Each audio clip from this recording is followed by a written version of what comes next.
series is something that we present each semester, and today we're very excited to welcome Gilad Rosner, who is the founder of the Internet of Things Privacy Forum. His work as a researcher focuses a lot on privacy by design, national policy, digital identity, and the interplay between governments, commercial markets, and standards. He studied privacy and identity management for his PhD, and before that he worked for 20 years in the IT and digital media industry.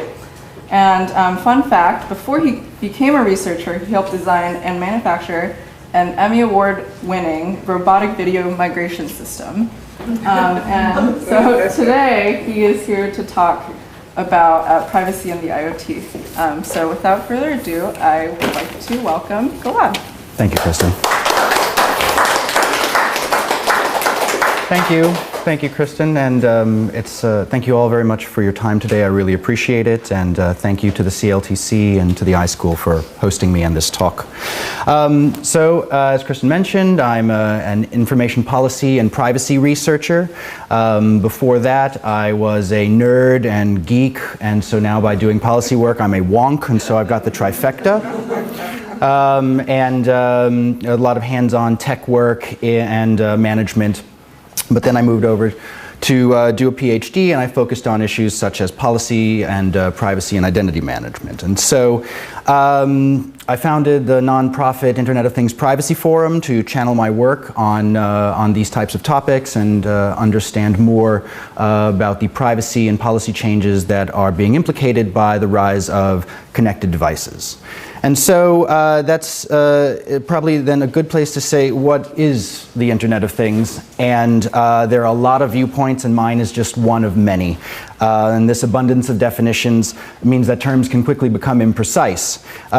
So to start with, I see the Internet of Things as a set of overlapping trends, such as widespread and inexpensive telecommunications and local network access, cheap sensors, cheap computing power, miniaturization, location positioning technology like GPS, inexpensive prototyping, and the ubiquity of smartphones as a platform for device interfaces. I like the term connected devices, although it too needs some unpacking. And so for me, connected devices or things are not full-fledged computers. They're purpose-built versus generic computing platforms like your phone and your laptop and your tablet. They have sensors like cameras and microphones, infrared detectors, accelerometers, and many more specialized sensors for use, for example, in medical applications. They can communicate over networks. They bridge the physical world with the electronic one. And in the consumer space, they gather personal data, and they tend towards being unobtrusive. In the main, I'm interested in the implications of personal data collection, so I tend to focus on technologies in the consumer space and in public spaces, and not what's sometimes called the industrial Internet of Things, although the boundary between those two can become quickly blurry. Now, I see ultimately the term the Internet of Things going away. Remember mobile computing? In the same way, more and more devices will come to have these characteristics such that it will become unremarkable. Now, I see Internet of Things privacy challenges as living in three buckets. And so the first is IoT privacy problems as classic privacy problems. The second is IoT privacy problems as big data problems. And the third is problems relating to the specific technologies, characteristics, and market sectors of connected devices. Now, the first one tends to be addressed by the privacy community at large, and this includes issues like inappropriate surveillance and weakening models of consent.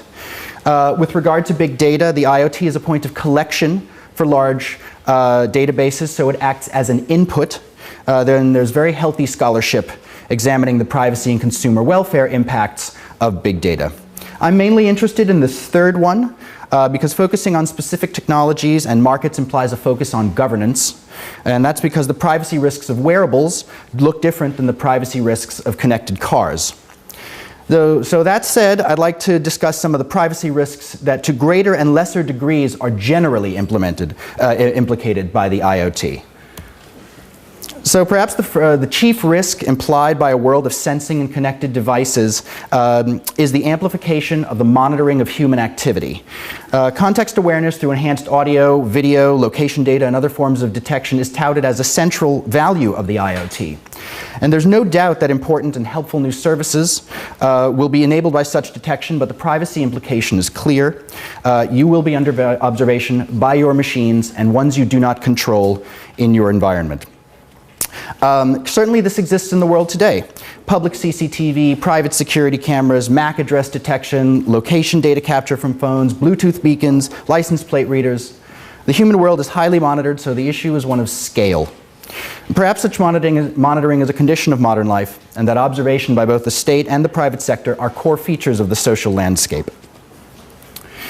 While individuals can consent to devices they purchase and install, what are the people who enter spaces monitored by sensing devices who don't know that they're there? Think of a guest in your home. Will she know that the TV is always listening? Or what of a health device in the bathroom? When you walk into a coffee shop and it scans your phone for identification data, is that acceptable? The evolution of products will in some cases invariably introduce enhanced monitoring and connectivity functions. Consider the car. New models are being introduced with integrated location tracking, cellular connectivity to the car's subsystems, and even the ability for drivers to tweet. As more vehicles incorporate IoT-like features, will drivers be able to turn them off? When someone buys a new or used car and does not wish to have her movements tracked while driving, is there a big off switch for the data collection? If the current take-it-or-leave-it attitude towards consent and data use is imported from the web into the IoT, will car buyers find themselves being told, you can't prevent the car, and therefore the dealer, the manufacturer, and others from monitoring you? If you don't like it, don't buy the car. This is the world of no opt-out, and it diminishes the ability to withhold consent. With regard to mobile devices and the IoT, the Article 29 Working Party, which is a watchdog group comprised of all the data protection authorities in Europe, has said that users should have the ability to continuously withdraw their consent without having to exit a service. In the case of a car whose obvious main purpose is driving, strong support of user choices means an ability to kill all non-essential data gathering. But who determines how essential that data gathering is? This is but one small tussle in the regulation of personal data. However, in the case of services that rely upon personal data to function, it's unclear how consent withdrawal can work without killing the core functionality. This is one of the struggles within privacy, how to keep consent meaningful. It's an active debate, with some scholars viewing consent as an infeasible principle to uphold, and others rejecting that idea. The General Data Protection Regulation, Europe's new data protection law coming into force in 2018, reinforces the requirement of consent. So, at least in Europe, it's not going anywhere for the moment. In Europe, health and medical data are deemed to be sensitive personal data and are subject to heightened regulatory requirements. In the US, traditional medical information, such as lab results, doctor's notes, medical records, and drug prescriptions, are held to strict standards of disclosure under HIPAA, which specifies rules for who gets to see your medical information and the security of its transport. Moreover, there are cultural prohibitions and sensitivities around medical information that people feel in varying degrees. The reasons for such privilege of medical information are an awareness that people will not disclose critical information to doctors if they fear a lack of privacy leading to untreated illnesses, stigmatization, loss of job, or other harms from revelation of medical condition or disease, and challenges to dignity, a baseline belief that people have civil rights to control the flow of information about their physical and mental health. The Internet of Things muddles the world of medical data. Health and fitness-oriented consumer IoT devices introduce new technologies, new data gathering techniques, new information flows, and new stakeholders. At the same time, it breaks down traditional categories of medical information regulation, such as healthcare provider, lab, patient, medical device, and insurance company. When non-medical fitness wearables gather heart rate, sleep patterns and times, blood pressure, oxygenation, and other vital signs, it becomes hard to see how they differ from medical devices that trigger heightened quality, security, and privacy protections. The difference is one of use. If a doctor is to rely upon the data, it necessitates a shift in product safety and reliability. If it's only you, manufacturers don't have an incentive to pay for higher regulatory burden.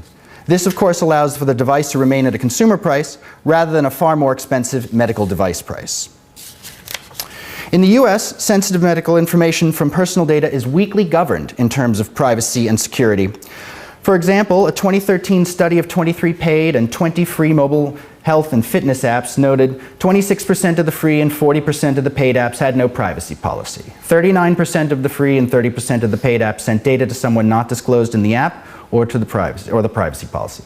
Only 13% of the free and 10% of the paid apps encrypted all data transmissions between the app and the developer's website. Privacy questions to consider are: who can see my health information, and what uses can it be put to? One expert on privacy issues of mobile health devices, Heather Patterson, who got her law degree from Berkeley, succinctly observed, "The scale, scope, and non-traditional flows of health information, coupled with sophisticated data mining techniques that support reliable health inferences, put consumers at risk of embarrassment and reputational harm, employment and insurance discrimination, and unwanted behavioral marketing."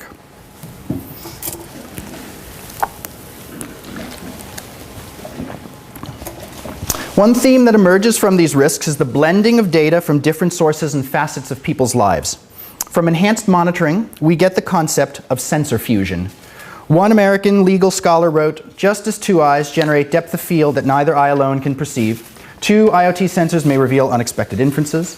Sensor fusion means that on the Internet of Things, everything may reveal everything, meaning each type of consumer sensor can be used for many purposes beyond that particular sensor's original use or context, particularly in combination with data from other IoT devices."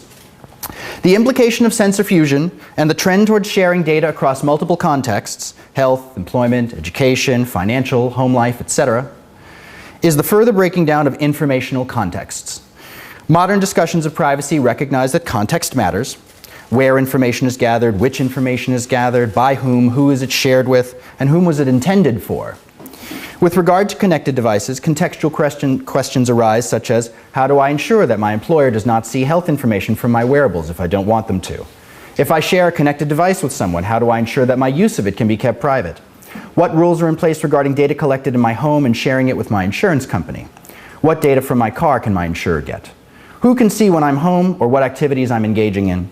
And what rights do I have regarding the privacy of my whereabouts?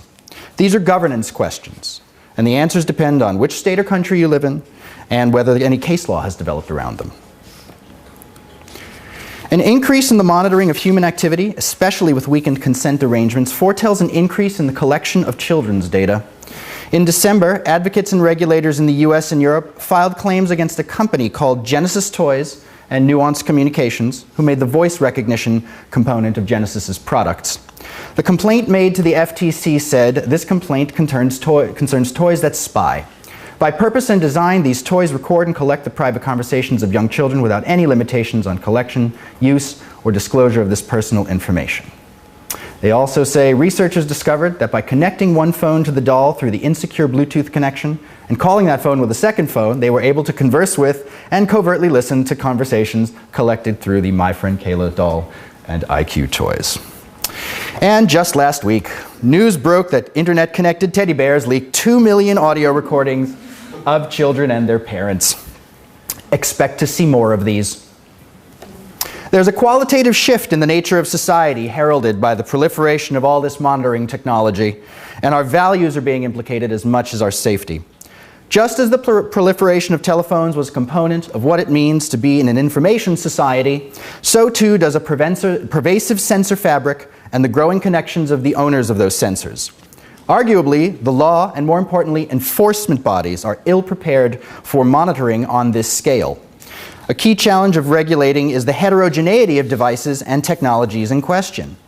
How do you approach the regulation of sex toys versus drones versus cars versus teddy bears versus Fitbits? Part of the way this heterogeneity has been handled in the past has been to focus on technology-neutral regulation. However, there are examples that demonstrate how technology-specific regulation may be useful.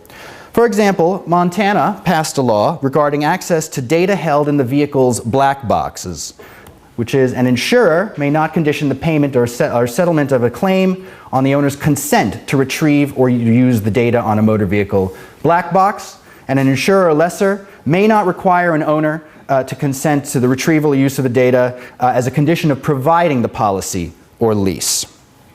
And in Sweden, flying drones with cameras was made outright illegal.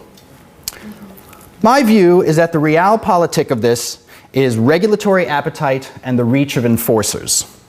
Much of US privacy law at both the state and federal level has been built up incrementally over decades. The teddy bear example is just one manufacturer. It's ludicrous to imagine that piecemeal complaints against single companies will yield the desired regulatory outcome of safety for children. One topic I'm starting to explore in my research is the precautionary principle. This principle has been stated in various ways, and I find many of those definitions to be biased based on whether the authors are for it or not. One definition I like, though, is that the precautionary principle implies that in the face of situations in which there's uncertainty with regards to the existence or extent of risks, protective measures shall be taken without waiting that these risks become fully apparent. This can be contrasted with what Paul Ohm called the anti-precautionary principle. In the absence of any empirical proof about an online threat or harm, legislators should refrain from regulating anew. The Internet of Things is A, very young, and B, a concept with contested and hazy boundaries. And in terms of economic impact, many stakeholders smell blood in the water. I'm sure many of you have heard Cisco's much-repeated assertion that there will be 50 billion devices on the net by 2020. This is a guess, one of several, as shown in this graphic. Hand in hand with this assertion are the salivation-inducing numbers thrown around about how much all this is worth. Again, this is the land of guesses. McKinsey, the global management consulting company, released a large report last year that said, we estimate a potential economic impact, including consumer surplus, of as much as $11.1 trillion in 2025. IDC proclaimed it'll be worth $7 trillion in 2020, and Gartner predicts it'll be worth there'll be $3 trillion in spending in 2020. The point is that there are forces at work that see all of these dollar signs and want to ensure that nothing gets in the way. Adam Thierer of the Libertarian Mercatus Institute at George Mason University wrote a paper called The Internet of Things and Wearable Technology, Addressing Privacy and Security Concerns Without Derailing Innovation, whose title and content exemplify the ideology of these forces. Thierer defines the precautionary principle as the belief that new innovations should be curtailed or disallowed until their developers can prove that they will not cause harms to individuals, groups, specific entities, cultural norms, or various existing laws, norms, and traditions. And his version of the anti-precautionary principle he dubs permissionless innovation, the notion that experimentation with new technologies and business models should generally be permitted by default. Unless a compelling case can be made that a new invention will bring serious harm to individuals, innovation should be allowed to continue unabated, and problems, if they develop at all, can be addressed later.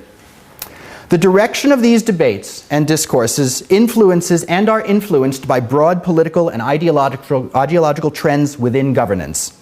Regulatory and legislative appetite and the power of enforcers to sanction must be examined with these trends.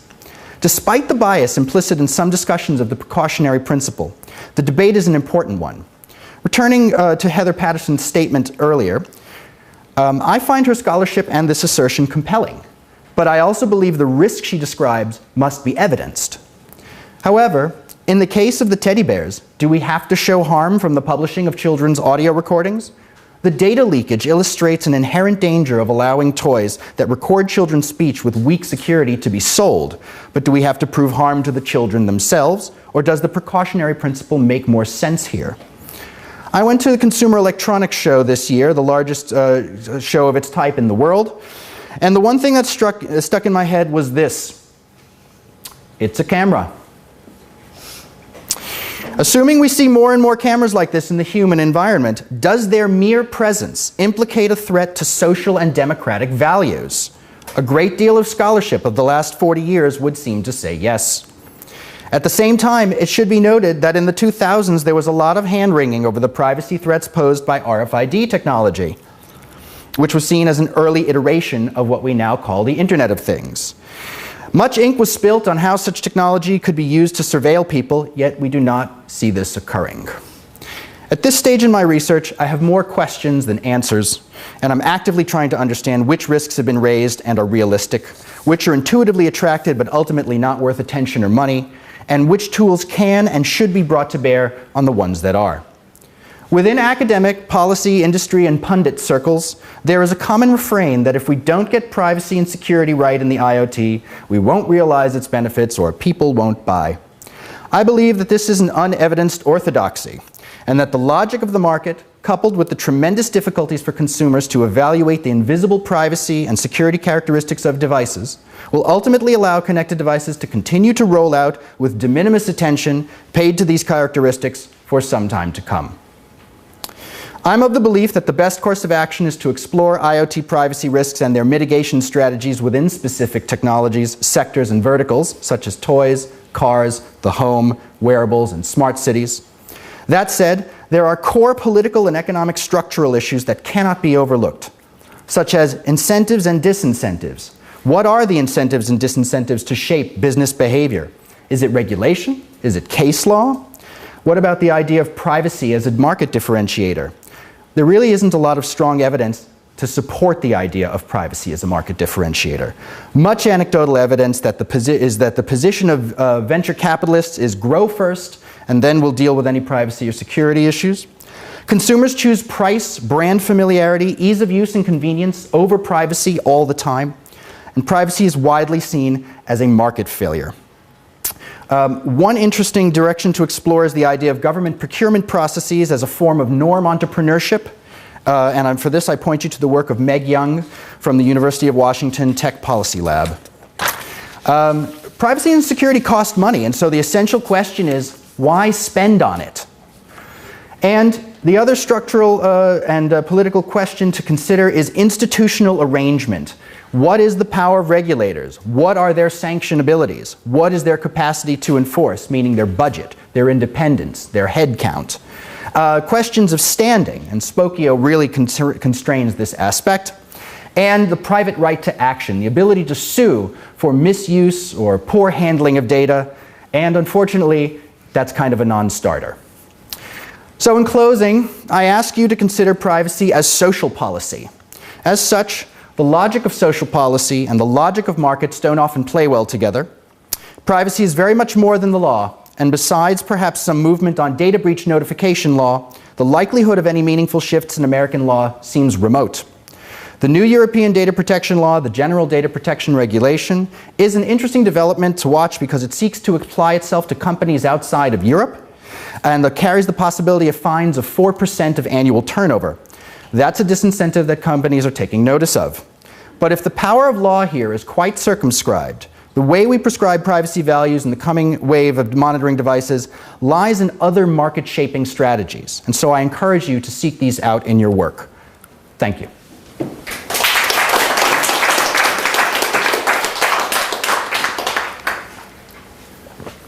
I'll take any questions or feedback or food. Yeah? I'll get it started. So thank you very much. Great, and obviously frightening and troubling set of issues. Let me be a skeptic for a moment. Tell me how you would view this point of view. So in a very fast-moving environment in which systems are evolving very, very quickly, I can imagine some of the things we're talking about as applying evolutionary pressure of the worst sort. In other words, killing the weakest applications and thus accelerating the sophistication of all the others. You know, it's a little bit like taking only 3 days of antibiotics so that you accelerate the rate by which those bacteria evolve to defeat the antibiotics. Okay. In other words, how would you, this is a skeptical point of view, how would you respond to the skeptic's point of view that this kind of the whack-a-mole against the particularly egregious and, let's say, stupid violations is actually accelerating the violations that we don't see and improve, almost like racing the evolutionary tree up the realm of sophistication. In the same way that you would create essentially multi-antibiotic resistance bacteria by only taking your antibiotics for 3 days. You know, my intuition about that is that I think that the whack-a-mole treatment of these types of problems, and I'm going to steal that, I don't think it necessarily would, I can't see how that would accelerate problems.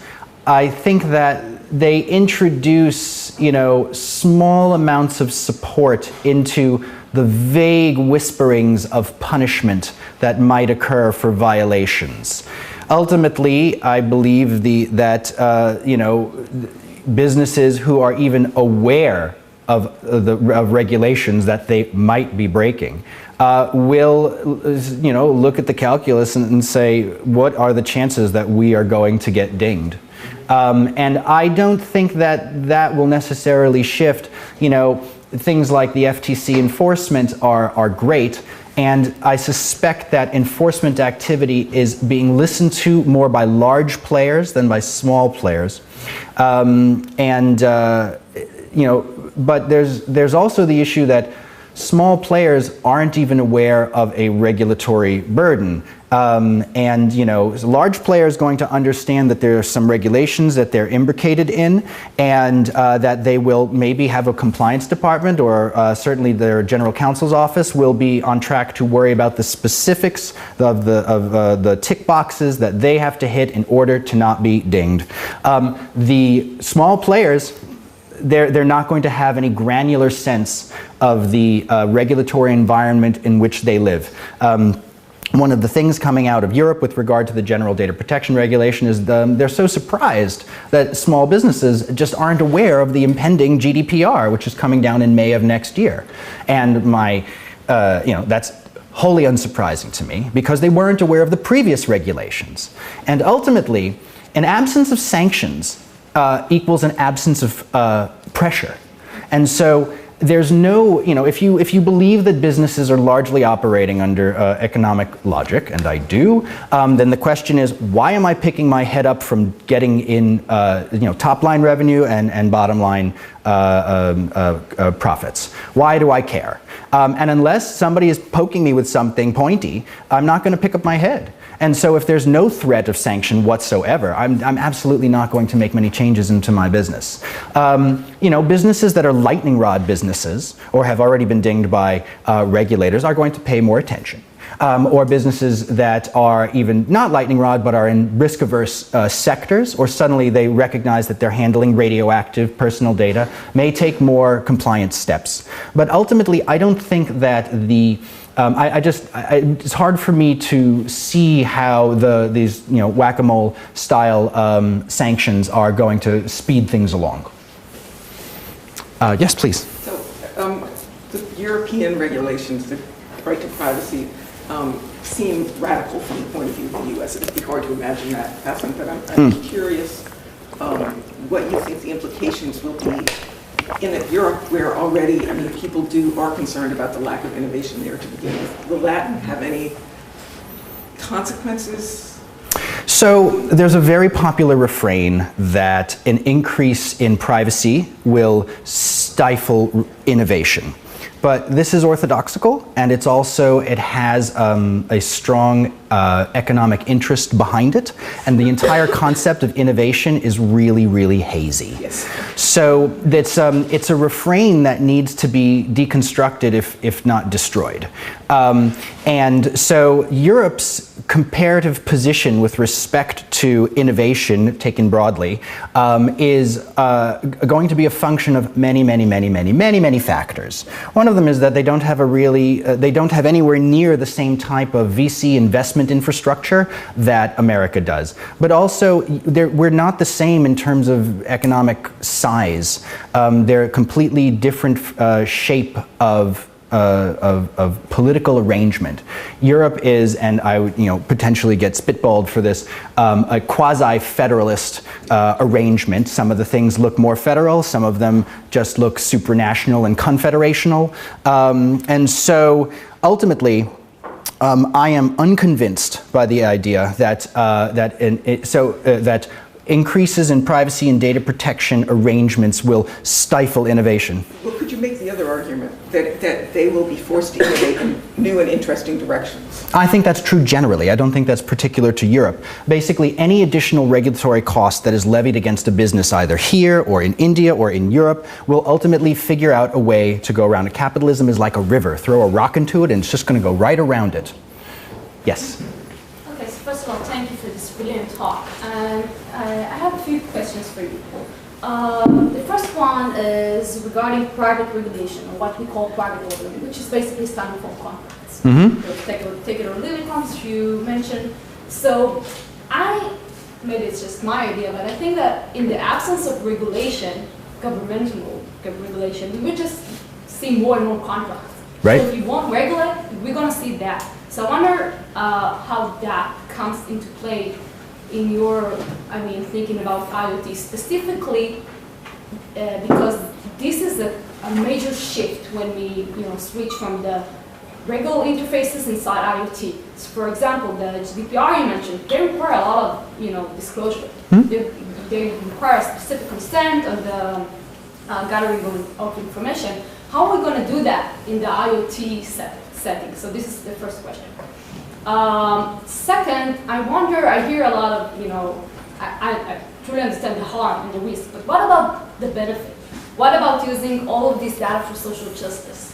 How can we create an era where IoT's privacy or security concerns are not only viewed as a bad thing, maybe we can, introduce some better utilization of all of this information. So I would be curious to hear your view on that. Sure. And so if I understand it, your first question is about how do we deal with notice in an IoT world? Specifically, from your talk, I understand there is a great debate about when to intervene in the market. After we see the evidence regarding the harm, etc., or before, or how do we explore that? Yep. But we have to realize that if we don't create regulation, this doesn't mean we don't have at place private ordering, whether it's, legal, like contracts, or technology-based regulations. Yeah. So I feel like it's not whether there will be regulation or not, it's who dictates the regulation, whether it's us, the regulators, or the law, or private entities. Yes, no, I agree. And this is a big concern, I think, in IoT specifically. Well, I agree with you that the idea that essentially is that, if you're not governed by the government, you're governed by the market, or you're governed by other actors, you're always governed, period. And so, the idea, contracts are neutral containers. And so what you pour into them is dependent on a variety of different forces and needs and negotiations and reasons. And so contracts don't necessarily yield more privacy. If you pour privacy into, the contract, why are you doing it? They do exactly the opposite. They make the user, like you mentioned, decide whether to take it or leave it. And if they opt in and they can't opt out the IoT setting, they kind of consent to everything. So I think they... Yeah, so I don't think that the mere existence of contracts or the existence of private regulation necessarily confers any benefits or goes one way or the other. In contracts, in the absence of some form of social pressure, will follow market logic. And so that includes things like, making sure the other, if I'm contracting with another company, I want to make sure that they meet their representations, they do the thing that they told me that they were going to do, and that I can sue the hell out of them if something goes wrong. Isn't this the exact argument for why we need more regulation? Governmental based? I think so. Yeah, no, that's the idea of privacy as social policy is that there's a role for the social regulator to come in and to imbue these markets with values when those values can often manifest as constraints on economic behavior. I personally would like to see that because I do not believe that ultimately privacy will be, the privacy values that I personally cherish, I don't think the market is going to champion. And your second question was regarding using IoT and data, a general collection of data for social justice purposes. And that'll happen. That'll happen. There's no reason why that won't happen. And I don't think that being strong on privacy is going to harm that at all. Ultimately, so think about consent. Part of the problem with consent is that it is binary, take it or leave it. And at the moment, you actually even don't have a withdrawal mechanism. And so that's really not meaningful consent. But imagine a world where you had a Fitbit and you could tell Fitbit, you are okay to use my data in IRB approved research, but you can't market to me, you can't use it for product evolution, et cetera, et cetera. So you can only do, here's a menu of 12 things that that you've listed about what can be done with the data, and I'm only choosing this one. That's granularity that doesn't exist in the current world with respect to consent. It's not because there's a natural reason why it can't, it's because there's a business reason why it doesn't exist, because it's not in their interest to create such structures. So as far as the social value of this data, I believe it can exist. The original big data is epidemiology.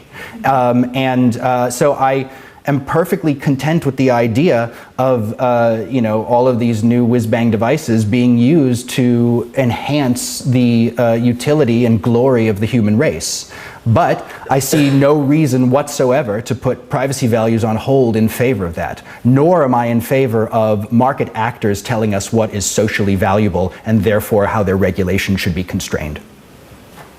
Yes? I was wondering if you heard of the all-join framework. Yep. So for everybody who's not familiar with it, it's basically an open source software framework that enables IoT device producers from different manufacturers to basically create devices that can talk to each other. And so it's kind of like a consortium, you get certified, there's a level of agreement. I wonder if you've seen a trend towards doing something similar with regards to privacy standards for IoT, and if you think something like all-join kind of expanding into that space would be a good or a bad thing. Yeah, so absolutely. And what you're describing is the concept of platforms. So within IoT, there's this idea that essentially if you can imagine a middle layer, a middleware, a common framework that sits, if individual drones and Fitbits and cars are endpoints, there's a connective tissue beneath that. Maybe then some rules, and then on the other end are first and third parties who want access to the data and the human beings themselves.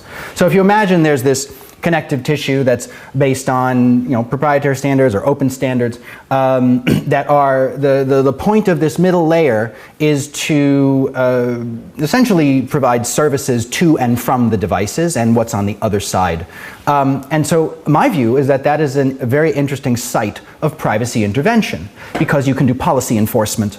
So a company like Salesforce.com, which is enormous at this point, and they very much want to be big in the IoT space. And so if you imagine you've got umpteen third parties hanging off of one end of Salesforce, and on the other side you have a fleet of IoT devices, wearables or cars or semi-sentient vacuum cleaners, whatever.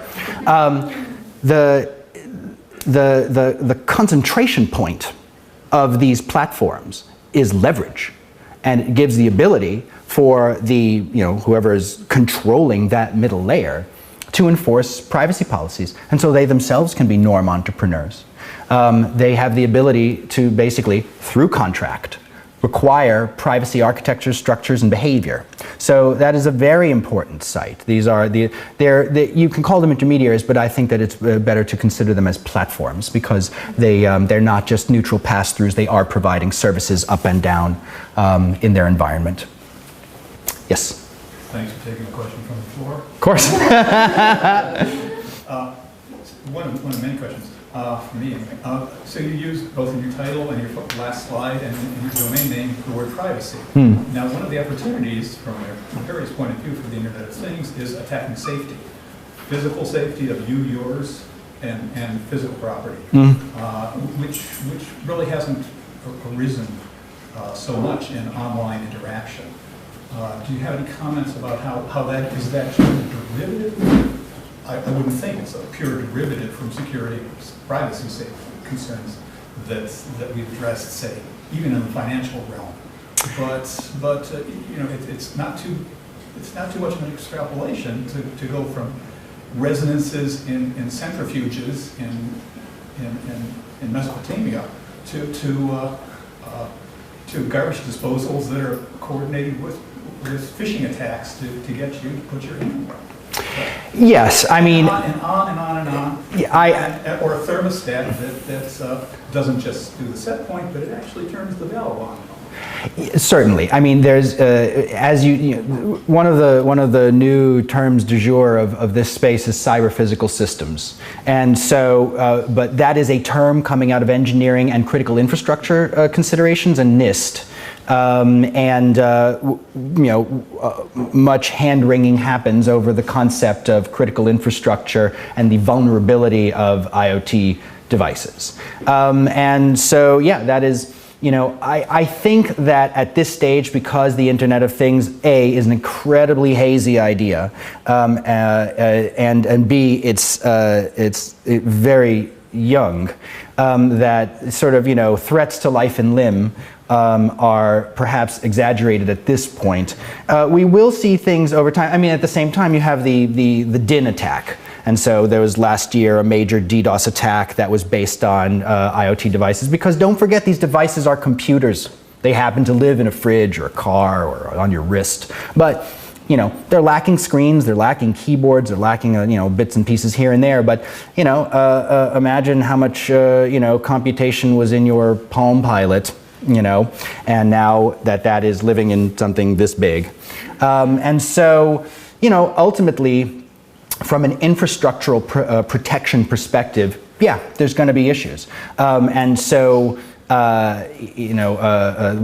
had a workshop yesterday about a lot of these topics, and Ashkan Sultani was there, and he's a security researcher on these topics, and he made the point that, if you buy a smart fridge, that is a $1,000 fridge with a $5 IoT component. And so, are they going to update it? Are they going to patch it?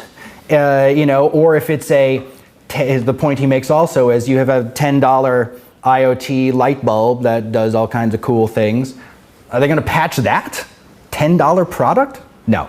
This is a major topic of discussion, is the patchability, upgradability, security, vulnerability aspects of these devices.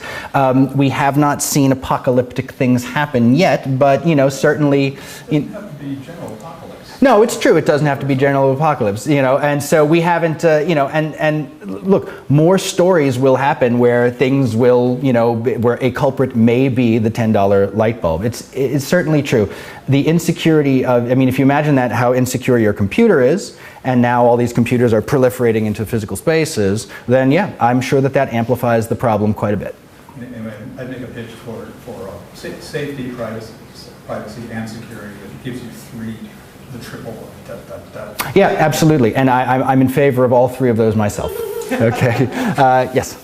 Yeah, I'm just wondering, in terms of regulation, where you see do you see sort of regulation coming in specific areas, or something that is broader, and which institution in existence, or maybe that needs to be created, would be best suited to implement regulation in this space? I really don't see a lot of regulation coming. I see a lot of best practice enforcement. I think that you'll continue to see a reliance upon the public promise, and therefore opening up your business to Title V violations of the FTC on the U.S. side. But I ultimately don't. And the problem is because it's like, if the IoT term is going away, why? It's because it's just technology. These are continuations of existing product trends. And so there's no way to look at this from a top level of a generic concept of an IoT, because the governance and regulatory structures that the car, super regulated already. Toys, not so much. They're supposed to not kill children and burst into flames. And the thing is, do you think that there will be any kind of regulation for teddy bears? Where would it come from? It just, no. Ultimately, and plus there are broad trends within the American regulatory environment that are in favor of neoliberal ideas of the deregulation of the state in favor of lighter touch regulation, and there was already a light touch to begin with. There's a heavy, heavy reliance on litigation versus other types of interventions, and it just doesn't seem to be going. The FTC has had its power limited, not increased. We've already heard that the FCC is putting the brakes on its privacy rules, and so the current president and his administration are really going to just amplify long-term trends with, in keeping regulation as light a touch as possible. I don't see it happening. The GDPR is the newest and most interesting thing around. You know, it's not just you ask 10 people, you get 15 different answers about, you know, is it just hand waving or is it meaningful?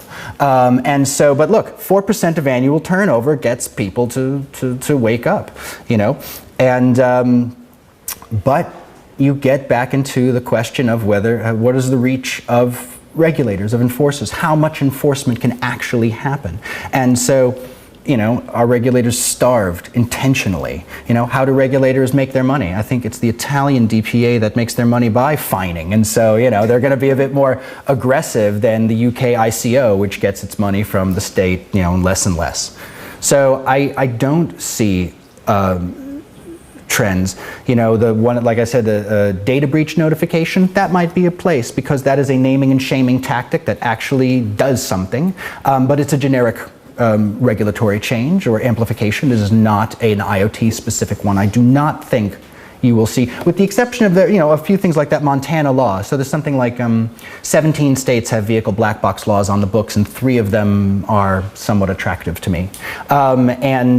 So in theory, you know, engaging with the other states that don't have these laws yet and putting good things before them and asking, you know, working with legislators to redline bills that have ugly provisions in them and in fact push them towards the good is one of the ways to do that, is to get out there and to you know, offer your brains to the staffers of legislators in different states. Yes? So something you haven't talked about very much or at all, I think, is how to respond to a situation where the developer, manufacturer of the IoT device is not just careless or sloppy with things, but actually working actively to undermine the particular, the obvious example is Volkswagen's cars. Oh yeah. But I'm sure there are other examples of that. There seems to be quite a lot in the car industry. It's just well, there's the Uber active grayballing program, which just happened. Yeah, that's right. Yeah. So, but that's, I mean, sorry, go on.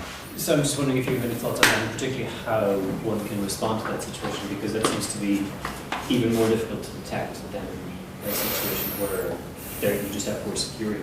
Were you a company that's actually actively working to undermine the regulatory framework? Bad press and, you know, pressing all of the incredibly indirect and diffuse levers to improve the regulatory state. Those are your options, you know, raising holy hell in any mechanism that's available to you, but our, you know, as plebs, our power is limited. Yes? Right, so almost like, suppose we turn it around, and suppose, I'm thinking about a quote from Sandy Packman at MIT, who says, if you have a reputation that you're trusted, you could replace a lot of licensing regulation. Now, is the internet mature enough? Are the networks and blockchain and our interconnectivity such that we could actually have a sort of overarching reputation mechanism or system? No. No, it's early days. No, I think that's totally not possible. It just doesn't make any sense. If you can show me any evidence of it whatsoever in the world as it exists today, then I would take it under advisement. But reputation is an incredibly weak method to constrain market behavior. You know, Volkswagen, they're still selling cars. They're cool, you know. But you know, and they did something naughty, but they ain't going anywhere. Toyota, this issue, the TalkTalk breach in the UK, and Uber deliberately, you know, hiding from, you know, from regulators. The idea of market punishment is, you know, really waffly. To imagine that that there are you know, economic punitive measures that actually shape behavior in the market is unconvincing in a lot of ways. And so I don't believe that reputation is an effective way of shaping the behavior of actors. I'm waiting to see good evidence. Last question. Okay, last question. So, from the GDPR, I feel like the EU is the closest to embracing privacy as social policy, but like you explained, there are so many market behavior issues and structural issues that prevent the US from embracing privacy and the public interest in it and legislating in the interests of that. And I understand why you're skeptical of regulation, but if we're to advance privacy as a social policy meaningfully in America, and you think that regulation is not likely to come from that, how do we do that?